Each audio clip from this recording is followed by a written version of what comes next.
And we are live. What's going on, art enthusiasts and change makers? This is another week of Art for Change podcast. Today is Motion Monday, and I am your host of Art for Change, Mr. Scipio Sexual. Today we got Montana Cobain, Mr. 4th of July. See, everybody know Mr. 4th of July. Montana Cobain is also a truck driver and community activist. So today we're gonna dive deep into Montana Cobain background. So what's up, Montana? What's going on, brother? What's going on? Not much, player. Not much. You had a good weekend, though. Yeah, it's pretty decent. You know what I'm saying? I spent the time with the kids. My mother-in-law's 50th birthday this weekend, so I was able Hey, to, happy 50th, mom. Go ahead. able to celebrate that. Did a little fireworks for her. Hey, okay, that's what's up. That's what's up, man. Yeah, It's awesome that you're able to do things like that for the family, bro. I know for they sure. really appreciate it for Oh sure. yeah. Yeah, man. We're gonna dive right into some of these questions for you, brother. Can you share a specific moment that truck driving career made you realize that your importance in what you do as community activism is important in itself? A specific moment. I just say COVID. Yeah, COVID. When the world shut down. When everybody didn't have no toilet paper, no food, no this, no that, like we were still going, we were still moving.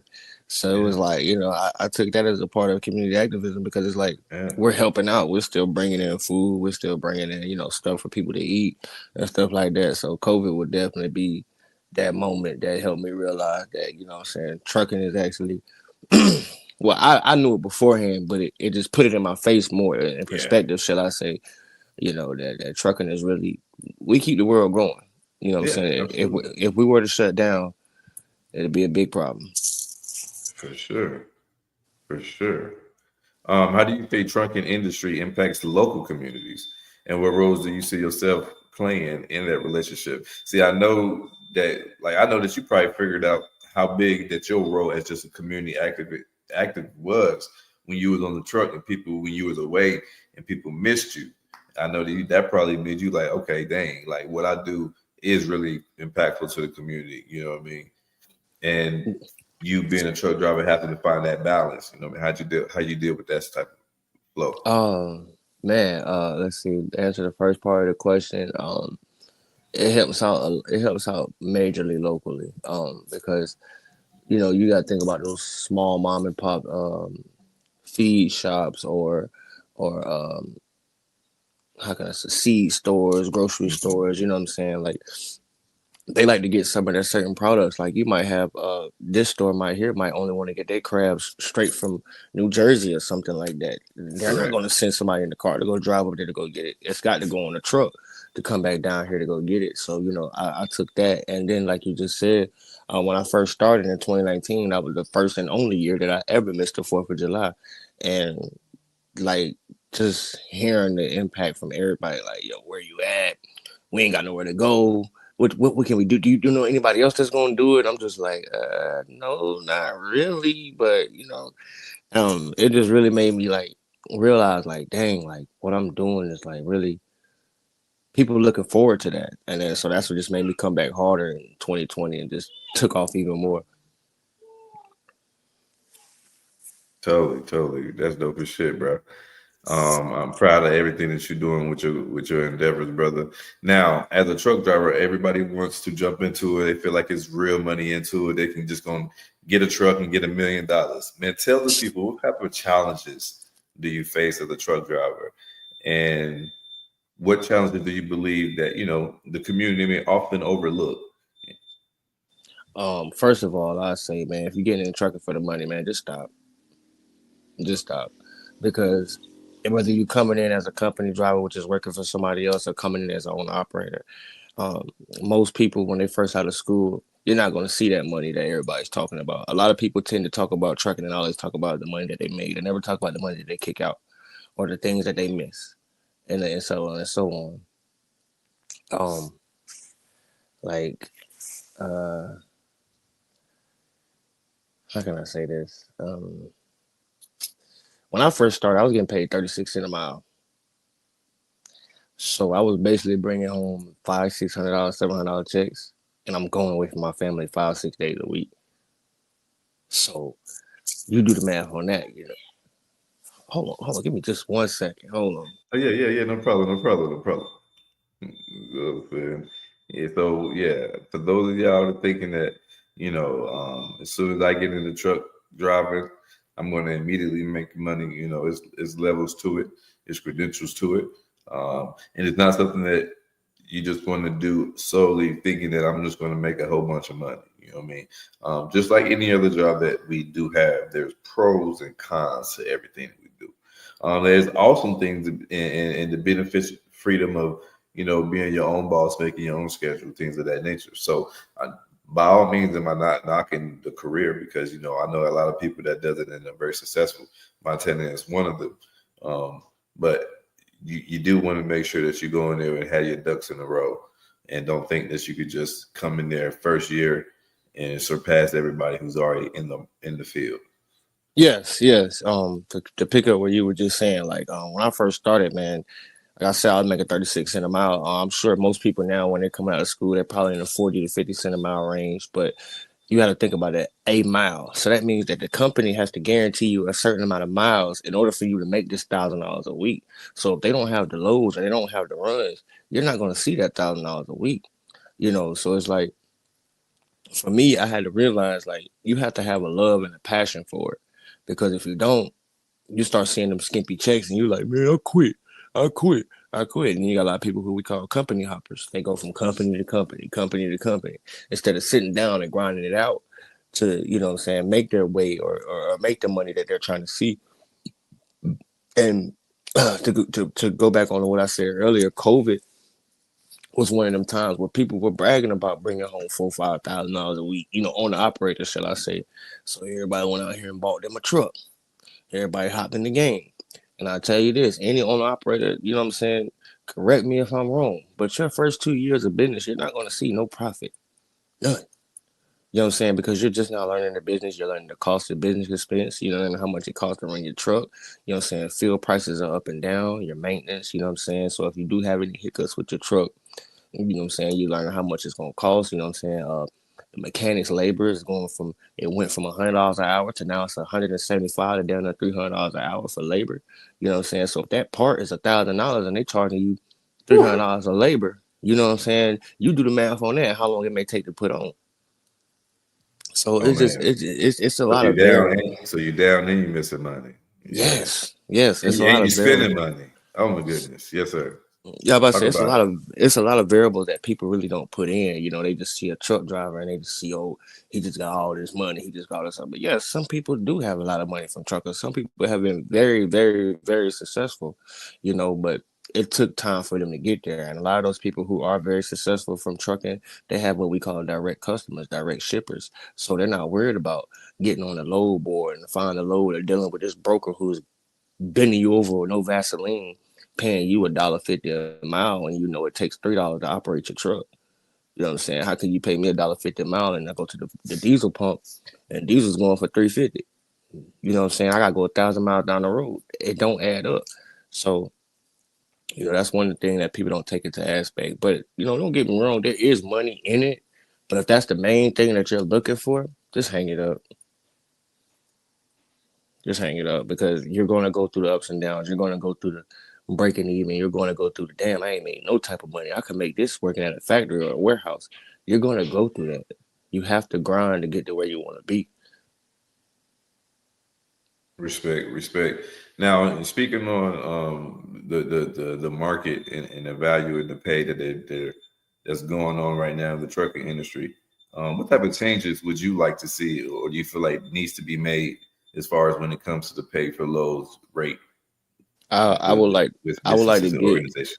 I would like to get rid of these bullshit ass brokers, because they're killing us. They're like I said, direct shipper. That shipper might be paying $5,000 for that load to go from here to Atlanta. I'm just gonna use Fayetteville to Atlanta for example, right?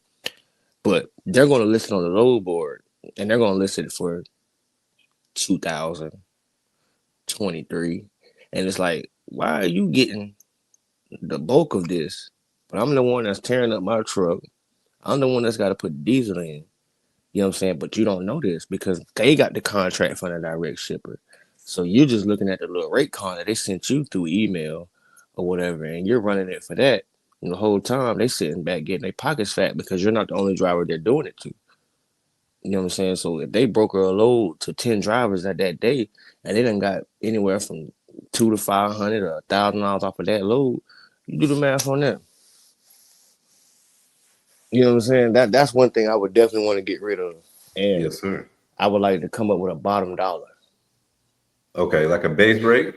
Yeah. You know what I'm saying? Okay, A bottom dollar. Like, hey, look, you can't post nothing on this low boy less than $3 flat. right, I don't give a damn right, how far if it's going, even if it's going damn 30 miles down the road. right. So you think so? I think, and that makes sense. So you think if across the board federally they made a base rate for all truck drivers and loads, to where brokers cannot charge y'all any less if it goes on the load board. You know what I mean?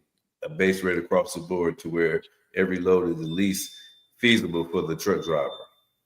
hmm I think it would help out because then then that would also it would stop these major companies that have thousands and thousands of trucks. Like they do it to us owner operators too. They do it to the small guys too. They'll come in there and they'll underbid you. They'll undercut you. Hey, well, I'll pull it for $1.50 a mile.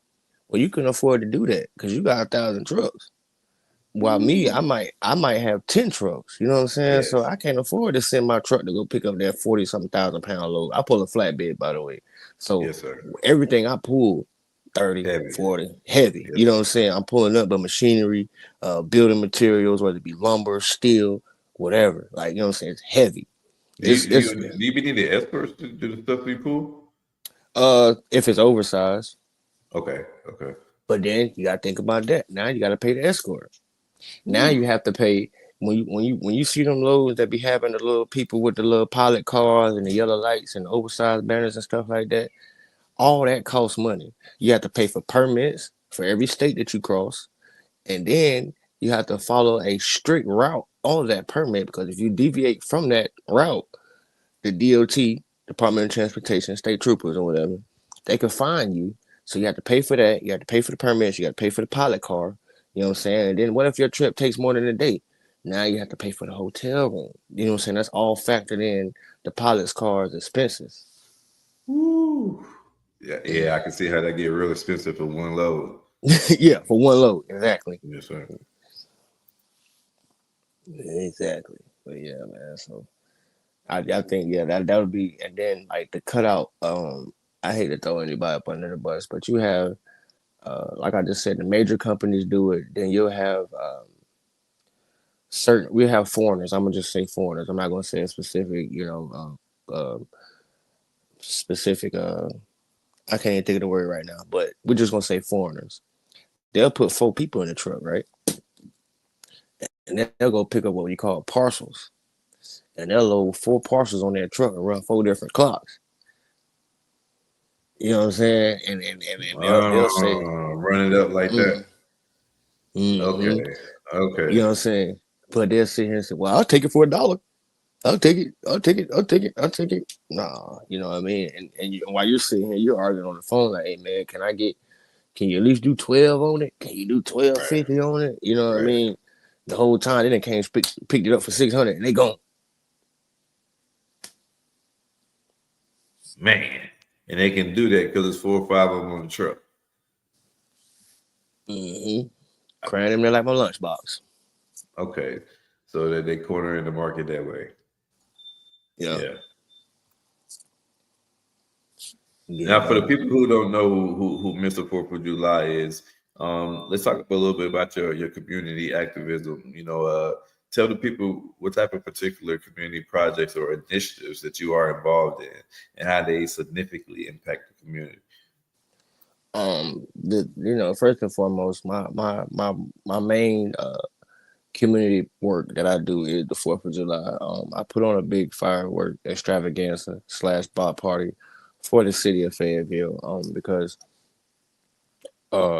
it's just the things that I do at my 4th of July show is not something that you will see at any other, firework display, the food, the music. I provide free food. I put out bounce houses for the children, snow cone machines, and so on and so on. And that's my main, piece of community work that I really take pride on. It's only one day out of the year. Like a lot of people look forward to Christmas. I look forward to 4th of July. Um, and I put my heart and soul into it, and I've been doing it for 10 plus years now. Um, I really take pride in that because over the years I've had people from all walks of life inbox me, write me, say, "Hey, I would like to bring my kids," or "Hey, such and such told me about this event last year. Are you doing it this year? You mind if I come?" And I'm like, "Sure." That's what I do it for. I do it for y'all, and I do it for the excuse me. I do it for the children because I like to say, at the end of the day, everybody doesn't have money to go buy fireworks, especially not the ones that I'm buying. Everybody doesn't have money to go do that. Everybody doesn't have a car to go to the big firework display that the city may provide, which for us in Fayetteville would be Fort Bragg and Hope Mills. And then I think this year they incorporated the city's baseball team. So, people may not be able to go down there. And then you have to think about the fact that the type of crowd that, certain people aren't allowed certain places. We'll just keep it like that.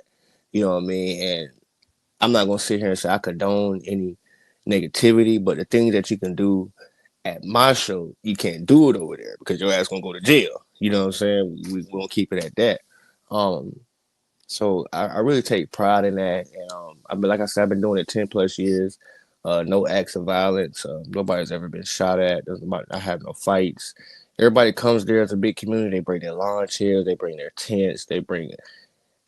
When it be if okay, let's just say if it's 300 people out there, it's at least 150 kids. You know what I mean? And them kids just be having a ball. You know what I'm saying? And the next day man, I thank you for allowing us to come. And my kids had so much fun. They can't stop talking about it. All they keep saying firework, firework, firework, firework. And that just melts my heart because it's like I'm doing something to give back to my community. I'm Yeah, providing a safe environment for everybody, and I'm putting on the show. And it's just it's just a real good feeling, man. that's awesome, man. That's awesome. And I am from the same city as Montana Copain, Mr. 4th of July himself. And I can honestly tell you that the people in the community definitely look forward to his show. My kids as well. They love going, always been going since as long as he's been doing it. Um, and it's an awesome event. And we definitely proud of him as a community for sure. So being a trucker, owner, and operator, and with your passion with the community activism, Mhm. how do you balance those demands, brother? Ooh, that's a good question. It's hard. It's hard balancing those demands. Um, so it's like what I do is a lot of people don't know how much work really goes into putting on that event for that one day. I literally start planning July 5th. Once I kick everybody out, start cleaning up that night. I'm already recapping the night. I'm recapping what I did let off, what I didn't let off, what song I played, what song I didn't play, because I choreograph a lot of my fireworks to the songs. So I start thinking about that, and then I start looking. I might start doing research. Like, okay, well they went ooh and ah to that type of firework. I might go get 3 of those next year. You know what I'm Yes, sir. saying? Yes, And sir. so I'll take that into consideration, and I'll just start planning. And then I'm always listening to music because I'm always behind the damn wheel. You know what I mean? So I start getting more songs, and something hot might come out, and I'm like, you know what? I'm gonna add that to the show this year. I'm gonna add that to the show. And it's hard because I still have the balance of, I'm a father. You know what I'm saying? I got 3 kids at home, so when I'm home on the weekends, I have to be a father. I mean, I'm a father 24/7. Let me not say Right. that wrong, but I have to really be involved with my kids and stuff like that. But it's like my kids know, the lady knows. Like once I say about February, March get here, all right, daddy gonna be in the garage this weekend. Daddy gonna be in the garage with his DJ. He gonna be getting the songs ready for the playlist. You know what I'm saying? Or daddy going down to go buy some more fireworks this weekend and stuff like that. So it takes a lot to balance the two. Just it's a lot, but I try to always make sure that I don't ever overstep the boundary between the two, if that makes any sense. You know what I'm saying? I make sure I put just as much time into my Right. family as that I'm putting into the community. Yes, sir. Say so. Say so. That makes sense. Gotta find that evenly yoked balance. I got you. Yeah. I respect that. I respect that, brother. What advice would you give to truck drivers who want to be involved with the community a little more? And where would you tell them to start? Or if they're not sure how to start, how would you approach that for them boys? What kind of advice would you give them? I would tell, other truckers like, um, first figure out what's your passion. What do you like? You know what I'm saying? Or hell, it's a lot more ways to get involved with the community. Like some people don't like to be on Front Street, as I like to call it. They don't like to be the face. You know what I'm saying? You could do a back to school drive. You can do a book bag drive. You can feed the homeless. It's a lot more ways because there are truck drivers who are out here who do have pretty fat pockets, and some of them, you know what I'm saying, like our our tax preparers or see what's the word right acronym, but the people who's in charge of our money, because a lot of owner operators are on 1099s. So if you're not in charge of your own money, you might have a assistant who does your taxes quarterly or whatever. But they'll tell you, hey, you got to spend some money. You know what I'm saying? They would tell you straight up, hey, you gotta spend some money, man. So you could take that money and you can put it here and not have your face on the front street, or you can give a donation there. But at the end of the day, like my 4th of July tax write off. You know what I mean? So it's plenty of ways. I just tell other truckers, man, just find out what your passion is, or find out something that you wouldn't mind contributing to. Don't be so stingy, man. Give back in any way that you can, man, because you never know who you may help, who you may feed, and so on and so on. Hell yeah, art for change, baby. That's what we do it for, baby. Benefiting and changing the community for the better.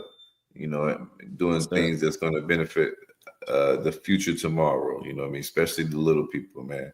That's what it's really, really all about. for sure. So that's what it's definitely about, the youth. You know what I'm saying? Because they're gonna be the ones that's gonna take care of us. They're gonna be the ones that's gonna be wiping our butts when we can't do it no more. So, or they're gonna be ones that's gonna be driving us around. If we taking a tour or we getting on that plane, the youth are gonna be the one who's gonna fly in that plane. So I always try to give back to them and help out any way I can. Yeah, bro. Absolutely, absolutely. Hey, so what are some common misconceptions about the truck drivers that their contribution that society tend to miss that you would like to address? Everybody ain't rich. Let me say that one more time. Everybody ain't rich, okay? Um, a lot of us truck drivers, we have bills. A lot of people seem to think that just because somebody drive trucks, they just got all this money sitting around somewhere. Everybody's not rich. Some of us do have money, some of us don't. And then some of us that do have money, we have what is called expenses. We have what is called maintenance. And the maintenances can become very, very, very expensive. You're talking about sometimes, hell, you paying $400, $500, $600 just for one tire. There's 18 tires on the truck, and that's just for a tire. Ain't nothing mechanical, nothing like that, nothing electrical. So that's one misconception that I want everybody to stop thinking, that truck drivers just have all this money laying around, because a lot of these drivers, they have families and stuff like that, man. So don't just think you just gonna hop in that inbox. Hey yo, bro, can I go? You mind let me hold something? No, I'm not letting you hold nothing. No, but let me not be so mean. But I just want to put that out there because it is a big misconception, because I see it all the time. I've even heard it. Oh, what do you do? I drive trucks. Oh, you got money? No, I got money for myself. I got money for my family. You know what I'm saying? I don't mean I got money for you. And then another misconception that I want people to stop is they always say that we're holding up the road, or we're blocking up the road. They can't get down the road fast enough. Look, everybody, a lot of these trucks that y'all see on the road, they're governed. Some of these trucks can't go past 64 miles an hour. Some of them can't go past 62. And then you do have them good old boys who like to sit there and they ain't trying to waste that doggone diesel because that diesel is expensive. So yeah, they might be in that right hand lane lollygagging. Um, me, I'm blessed to have a truck that can do triple digits if I wanted to. Um, I don't plan to go that fast down the road, but I've seen it up there. I'm not going to say how fast I got my truck up to because I don't need nobody reporting me. But yeah, but we're not just holding up the road, man. At the end of the day, you got to realize that we're driving an 80,000 pound missile. We cannot stop just as fast as you can in that car or that truck that you're driving. Um, so if you see us going slow, you know what I'm saying, just go around. Um, it's easy, you know what I mean. Like just go around us and keep it pushing, man. Because sometimes it's not even that trucker's fault. You know, you're happy. Like I remember when I first started, and I was in that truck, couldn't go past it in 64 miles. You know how many times people flick me off because they felt like I'm holding up the highway, and I'm just sitting there like, hey man, I got the pedal to the floor, but it ain't And gonna see go no you fast. and see you teaching me something today because I didn't know that they had governors in those big trucks. I didn't know Oh yeah, some of the trucks couldn't go no faster than I'd be wondering like why this motherfucker only going 65 into 70. Now yeah, I know. yeah, yeah. Yeah, he can't, you know what I'm saying? He can't do it, trust me. He probably would love to go a little bit faster, man. You know, it make his day go fast. It make his day go by. And then also, people have to realize that, when it comes to that weather conditions and stuff like that, we have to slow down. We have to slow down for weather conditions. You know what I'm saying? You do have what we call super truckers that's just gonna still ball out. You know what I mean? Still drive as fast as they want to, but you'll also see them in the ditch sometimes somewhere down the road. Um, so that's one of the biggest misconceptions. Besides everybody thinking that we got money and everybody, and besides everybody thinking that we got money, the other misconception is we're not holding up the road, man. We're really trying to get there safely, because like I said, I pull a flatbed. So let's just say if you brought your happy ass in front of me and decided to slam on brakes in front of me, right, trying to brake check me, there's a possibility that load, if I'm carrying steel beams, which is structures of buildings. Of course, Mister, you may know, but this is for the consumers. Um, if I'm carrying steel beams, there's a chance that it might cut through the strap. The chain might become loose. So now I have to worry about this, all this load that's behind me coming in the back of my headache, right, or the back of my tractor, and now potentially killing me, decapitating me, pinning me to the wheel, or whatever the case may be. I've seen it. I've seen it. Uh, Another misconception.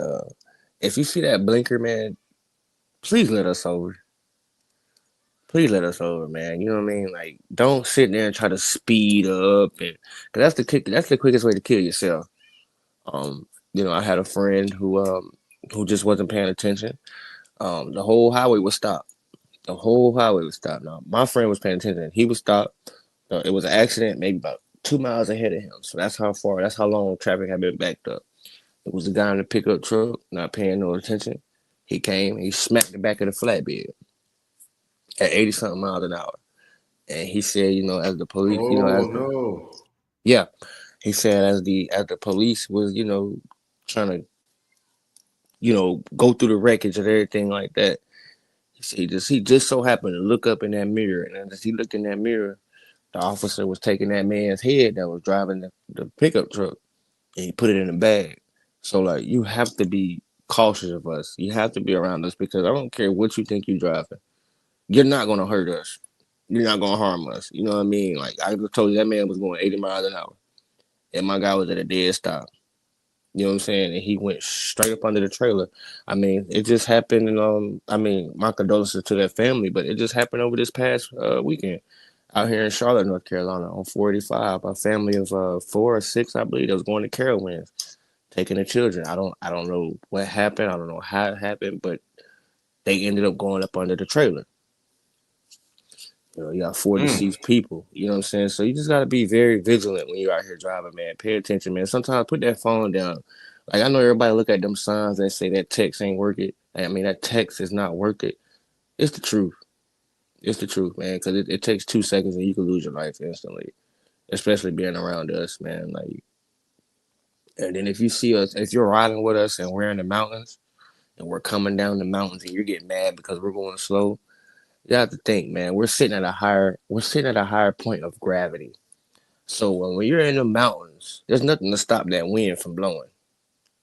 So we're going slow because we're not trying to be going around this curve that's saying 55 miles an hour. Why am I going to take that curve at 70? And then there's just a slight little gust might come a wind, and then now my truck is on the side, but now you're up under my truck. People really need to take that into consideration, and also they just have to remember, man, without us, you wouldn't have the food in your mouth, you wouldn't have the clothes on your back, you wouldn't have the toothpaste to brush your teeth. You wouldn't have them, you know what I'm saying? I ain't trying to be funny, mister, but you wouldn't have them shades on your face. Everybody's like, oh, Yeah, well, we could, yeah. we could Talk just about put it, in, brother. Talk about we, it. you know what I'm saying? Like, without a trucker, you would not have nothing. I mean it, like nothing. I don't care where it comes from. Unless you're gonna build it yourself, you wouldn't have nothing because even if it came in on a boat, if it came in on a plane, it still has to go on the back of a truck to get to where it needs to go.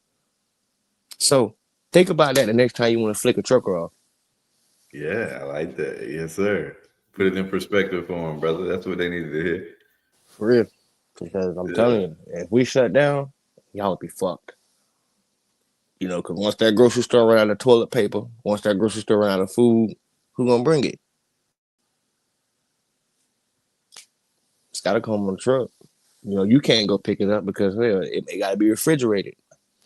Or it gotta be, it might have to be at negative 10 degrees. You know what I'm saying? To even be transported from that meat packaging plant to the grocery store or whatever the case may be, or it had to be from that field of oranges or vegetables or whatever. It had to be a certain temperature to get here. Your vehicle ain't gonna do it, and your little igloo cooler ain't gonna do it either. So just have a little bit more respect for us, man. That's all I ask. Respect, respect, respect. Y'all hear it, ladies and gentlemen. I gotta have some respect for those 18 wheelers because Oh, I without got them, I got one more thing, brother. I go got one ahead, more brother. thing. That's what we're here for. This is your show, baby. Talk about it. Um, for you people out here that are getting onto the highway, let me tell y'all something. We do not have to stop to let y'all on the fucking highway. By law, we do not have to stop.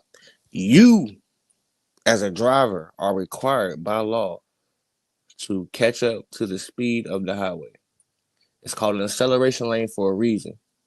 Don't bring your hunky dory ass down that damn acceleration lane going 40 miles an hour thinking I'm just gonna slam on my brakes and let you on the highway. No. I'm gonna tell you what I'm gonna do. I'm gonna put you in that ditch. I'm gonna let you eat that curb. I'm not doing it. Hit the gas and get your ass on out here. You know what I'm saying? I don't have to move over. I don't have to do nothing. But we're taught as the professional driver to be more courteous. But you got some assholes out here that do not mind putting your ass out there in that ditch. So just think about that the next time you come out that on ramp. You might have got off to go let the kids use the bathroom or go to McDonald's or whatever the case may be. Just think about that. The next time you coming down that on ramp to get back on that highway, hit that gas. Don't come out there poo putting. That was the last thing I had to say about that one. No, no, all good things, brother. All good things. Yeah. In your opinion, what is the most pressing issue facing the community towards truck drivers that you can help mitigate? You said what community issues as a truck driver? Can I say that one more time? Yeah, I said, in your opinion, what are the most pressing issues facing communities today that truck drivers could help mitigate? Uh, the ones who do got money that don't know what to do with it, man, we can contribute by feeding the homeless, man. Donating clothes, stuff like that. Um, helping out with children, like I said earlier, book school drives and stuff like that, man. Those are ways that we as drivers can help out with our communities. Um, even if it's just like I know one of my friends, he allows Like he pulls a trailer like mine, but he'll take his trailer and he'll take it down there to the racetrack and he'll let them use it as a stage. And they'll throw a whole concert basically on top of his trailer. You know, of course, they'll be performing to the crowd that's down there in the grass. But, you know, it's just different things that, you know, we can do as truckers to give that input, you know what I'm saying, to put back into the community, you know. That's fire. I like this the flatbed as a stage. That's pretty Yeah. cool. That's pretty cool.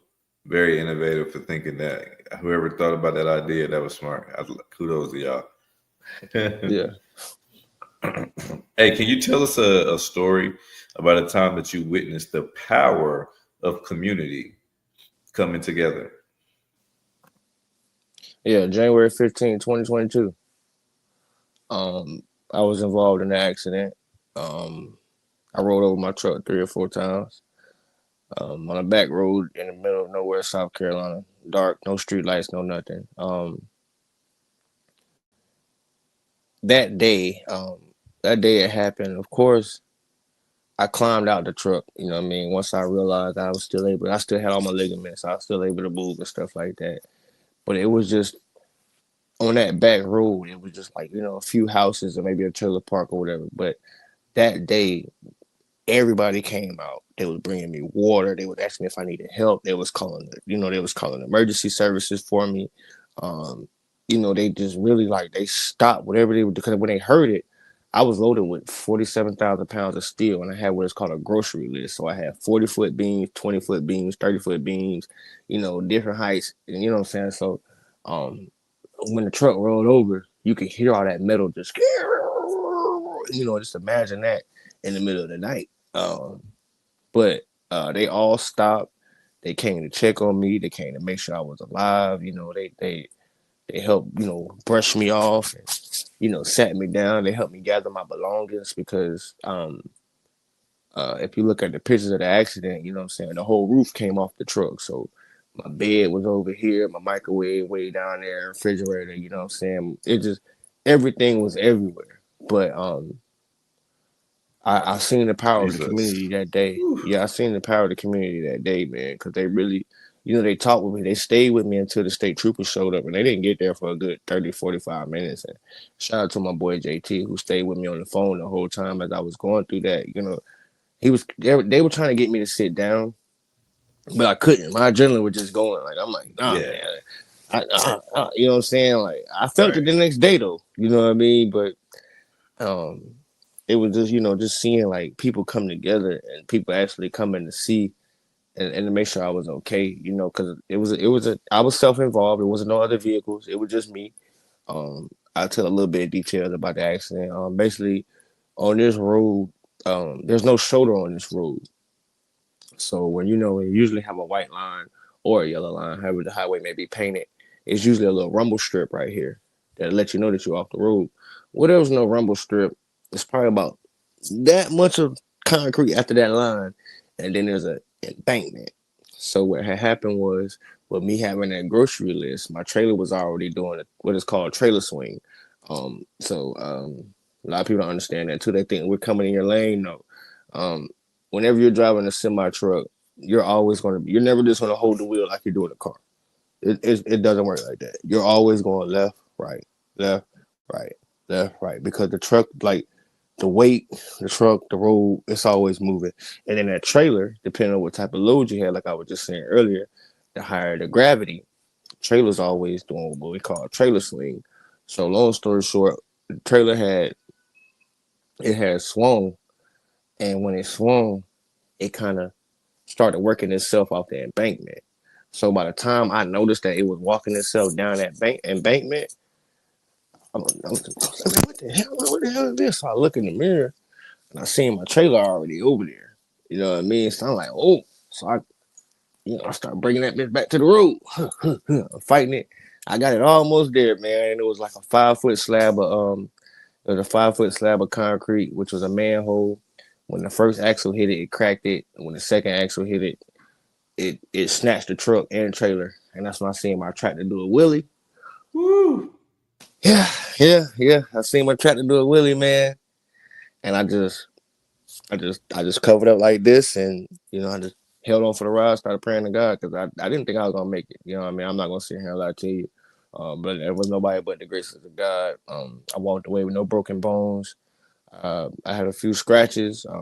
My knuckles were scratched up because, like I said, the roof was tore off the truck. So when I was like this, I felt the concrete, all that other stuff. And yeah, it was a very trying day. That was the first time me coming home. My second born, he was a NICU baby, so that was his first week home out of the NICU. But he was born prematurely. So and my boy told me not to go get loaded that day, but here I am, greed, trying to go get some money. Like, no, I'm gonna go get loaded. I could have brought my happy ass back down there on Sunday and got to the meal and got loaded. But no, I wanted to get loaded that Friday so I could leave out later that Sunday, or didn't have to leave out Sunday at all. Um, but yeah, greed and you know, I think it was a lesson. I think the big man upstairs, kind of slowing me down with the way I was moving in life at that time. And yeah, so I seen the impact of the community, man. 'Cause, like, they really, they brought me blankets, they brought me water, you know what I'm saying, and they waited. You know what I mean? Most people see an accident, oh, they want to pull their phones out, they want to record. Nobody pulled their phones out that night. Nobody. Nobody took no pictures. Nobody trying to make a mockery of me. Nobody trying to laugh at me or none of that. So it felt good. It felt good. That's real. That's real because you don't hear stories of it like that, especially not in this day and time. People would seriously record you on fire with their phone and watch before bringing you some water. Facts. Um, Facts. yeah, that's definitely awesome that they came together for you in that moment of need, for sure. And thank God that he had a ram in the bush and you was able to ride that that ride and still be okay. Yeah, I'm trying to tell you. Yeah, definitely a learning lesson for sure. I know that won't happen again. Um, so, what are some of your favorite routes or places to travel as a truck driver, bro? What are some of the things that you've seen that you just like? I like this route, or I like going this place when I'm on the road. um, I don't really care I don't care for out west. You know what I mean? A lot of people like me. I'm gonna go to Cali. You can have it. Because it's like once you get past Texas, Oklahoma, Nebraska, and all that, it's just nothing but desert, dry, open. You don't see nothing but tumbleweeds. Um, some of my favorite routes. I love going to Texas. I like. I don't really too much care for the mountains, but when it's during the fall, I love driving through the mountains. When you get to see the trees in different colors, I get to see the waterfalls, coming off of the natural waterfalls, not some man-made stuff. I get to see the waterfalls, trickling down the rocks and all that stuff. Let's see. I hate the Northeast. Hate it. I hate it with a passion. So I guess you could say anywhere really southeast and like Texas. I love going up to like Tennessee and Kentucky and all that stuff too. You get to see some beautiful sights and stuff out there. Also, and on those routes, I get to see other people's ideas of how they built their house or how they may have their man-made lake in the front. And it makes me think like, okay, I'm gonna institute that into when I go build my house and everything else, man. So those are some of my favorite routes. Okay, hell yeah. That's what's up. My boy said, as soon as you get past Texas, there ain't too much to see out west. It's not, it's not, man. It's just a bunch of now, open. Go ahead. now, have you been through Idaho and Idaho? I heard those were supposed to be like pretty places in Nevada. Yeah. I've been through there, man. It's. I mean, it's it's beautiful because you get to see all the open plains. That's what makes it so beautiful. You get to see all the open plains. You get to actually see the square farm field. This one might be green. That one might be orange. This one might have cows, and this one, so on and so on. But for me, mm, I'm all right. I don't really too much care for it. Too much care for it. And then you got to worry about elks and shit out there in Montana and Idaho and stuff like that, man. If you never seen an elk, that's a big boy. You talking about a damn deer looking at you in your front seat of your truck. That's pretty big there, buddy. Yeah. Yeah. Almost moose like, yeah. Yeah, yeah. You know what I'm saying? Rocky and Bullwinkle for real. Like, He said Rocky Bowie for real. I say so. Did you get the fun facts for today? I probably did. Let me go look at them. Let's see. Let's see what fun facts do we have for today.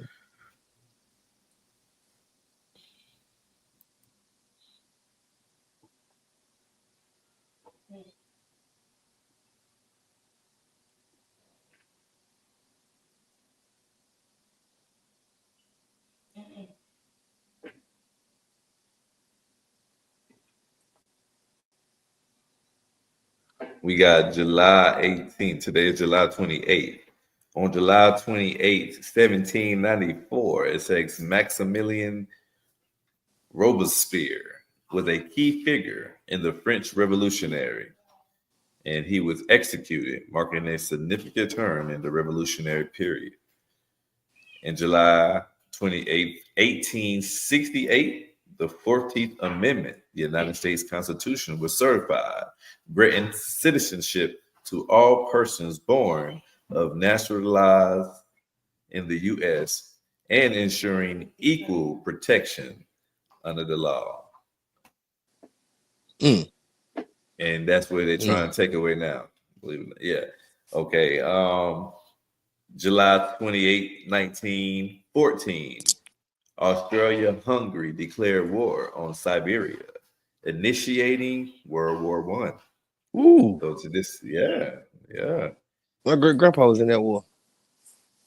1932, on today's date, the Bonus Army, a group of World War I veterans, was forcibly removed from Washington, D.C. during the protest for early payment for bonuses. They wanted their bonuses, and they didn't get it, and it was forcibly removed.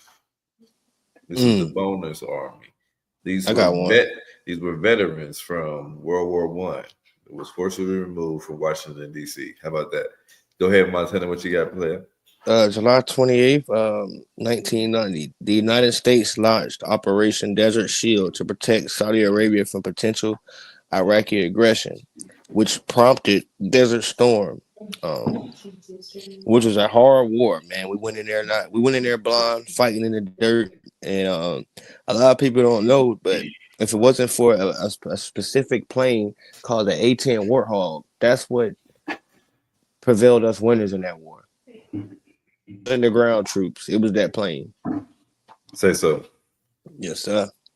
Also, on July 28, 1945, the U.S. Annapolis was sunk by the Japanese submarine in the Pacific Ocean, leading to one of the most significant naval disasters in U.S. history. 1965, President Lyndon B. Johnson announced the deployment of 50,000 more troops to Vietnam, escalating U.S. involvement in the Vietnam War. That happened today's date in 1965. Yeah. In 1976, the Great Tangshan earthquake shook China. Say it. Go ahead. Hold on. I just was reading it. Ooh. Tangshan. Yeah, the Great Tangshan earthquake. Yeah, struck in China. Mm-hmm. It killed hundreds of thousands and causing massive destruction. This happened in 1976 on today's date. A massive earthquake struck China, killing hundreds of thousands and causing massive destruction. You want to read 2005? Yeah, July 28th, 2005, a series of bombings occurred in the Egyptian resort town of Sharm el Sheikh, resulting in multiple casualties. Yes, sir. July 28th, I'm about to say, July 28th, 2011, the last U.S. combat troops left Iraq, ending nearly 9 years of military presence in that country. Well, I remember that. I remember when they first... Whew, I remember being in homeroom hearing about 9/11. Well, watching it on TV, 7th grade, Look at 2001. that. A 9-year war. We were there for 9 years, folks. And it ended on today's date, 9 years ago today. We pulled our last troops out of Iraq. In 2014, the United States launched an airstrike against ISIS targeted in Iraq. Look, 3 more years later, we were launching airstrikes right back in Iraq. Couldn't even get away at the front of the war. 2000, Wow. right, exactly. 3 years later, in 2019, on the same day too. Look at that.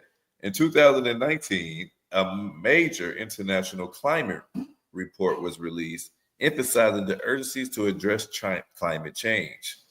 So only in 2019, that's when it was an urgent need to address climate change.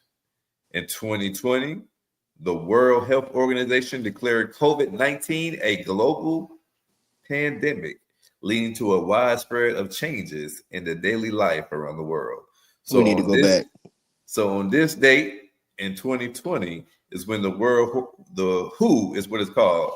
The World Health Organization declared COVID-19 was a global pandemic.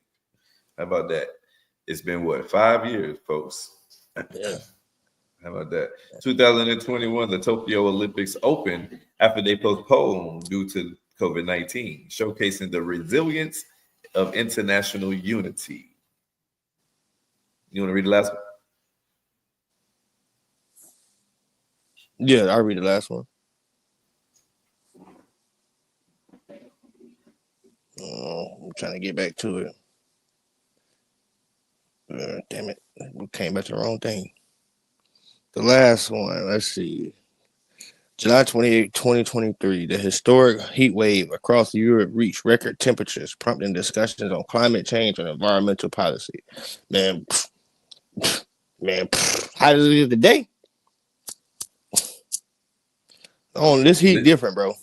Yeah, this the heat. I was listening. We used to go outside and play when we was kids. I don't know if I would go outside and play in this weather right here.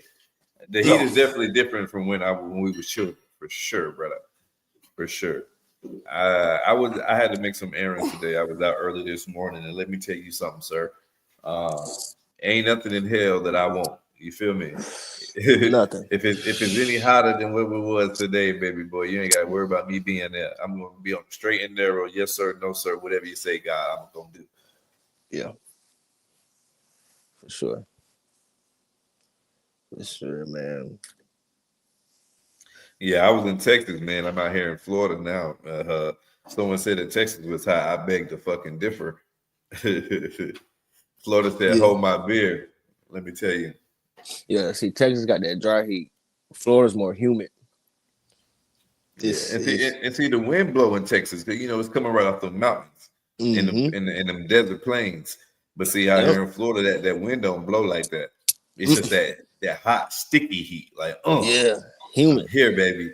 You walk outside. You walk outside at midnight. You feel like 2:00 in the afternoon. Yes, sir. Yes, sir. It does. But I mean, the upside of Florida is most people in Florida can still go swimming in December, January. Most people can't do that nowhere else. Facts. That's facts. Yeah, if you're a person who don't care for all 4 seasons and you don't really care for a winter, Florida is the place for you because you don't really get a winter in Florida. North Carolina, you get a brief of all 4 seasons, but not a true winter too. It don't get too cold in North Carolina. No, not at all. What advice you got to truck drivers or to community activists before we get up out of here today? Only advice I got for them, man, is for all you truckers out there, man,